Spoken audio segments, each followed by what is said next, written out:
stabilité au niveau international. Et donc, nous venons d'écouter ces communiqués. Nous allons vers Mokhtar Hima. Mokhtar, comment expliquez-vous cela? Oui, merci Mohamed, merci tous les contributeurs. Bon, comment expliquer cela? C'est une politique de 2 poids 2 mesures que nous vivons présentement concernant la situation actuelle du Niger. Comparé, vous m'entendez bien là? Oui, très bien. Parce que j'ai l'impression que quelqu'un n'est pas sur mute. Si la personne peut se mettre sur mute, ça évitera les échos pour les auditeurs en général. Donc, je disais qu'il y a une politique de 2 poids 2 mesures dont nous faisons l'expérience. Si on compare la situation du Niger à celle d'autres pays. Parce que, bon, les coups d'État, ce n'est pas quelque chose de nouveau dans la vie de nos nations, surtout sur le continent africain et en particulier les anciennes colonies françaises. Donc, et on voit bien que depuis le coup d'État qu'il y a eu le 26 juillet dernier, la France et ses alliés s'acharnent à nier cette situation de fait et ils organisent donc un complot au niveau régional et au niveau international pour justifier une invasion militaire du Niger et s'aimer le chaos qui leur permettront donc de rester indéfiniment dans la zone. Parce que c'est de cela qu'il s'agit. Sinon, c'est tout à fait aberrant quand on voit bien que pendant qu'ils engageaient la polémique contre le Niger, il y avait eu un coup d'État encore au Gabon. Mais curieusement, et la France et ses alliés et les puissances internationales et leurs organisations de SAP, incluant l'Organisation des Nations Unies,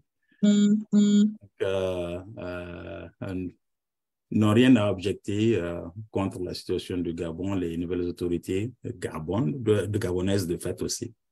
Donc, c'est vraiment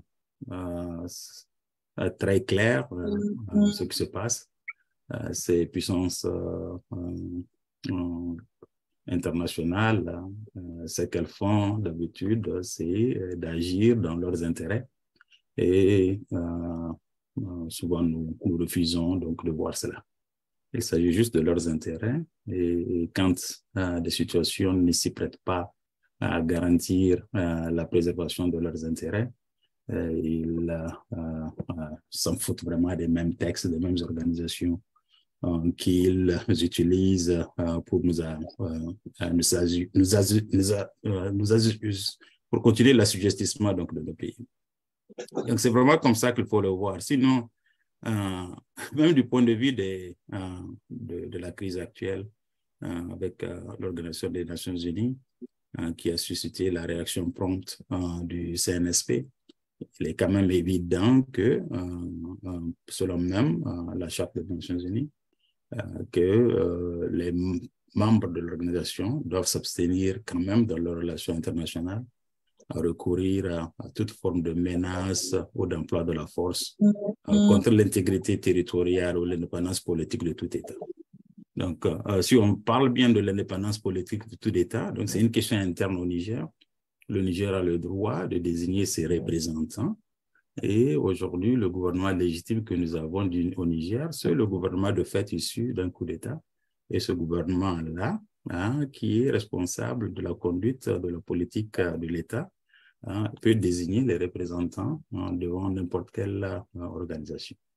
Bon, et aussi, je peux dire que c'est un droit que le CNSP a fait cas de l'article 100, qui a été violé aussi par le secrétariat général, puisque eux, dans l'accomplissement de leurs tâches, ils ne doivent pas se laisser influencer par un gouvernement extérieur ou une quelconque organisation. Ils doivent conduire les affaires de l'Assemblée de façon indépendante, ce qui n'est pas le cas dans cette situation-là. Parce que, bon, les personnes tierces, déchues de leur pouvoir, s'agitent et cela est pris en prétexte pour refuser au Niger de siéger à l'organisation. Ça, c'est vraiment les faits tels qu'on doit les voir.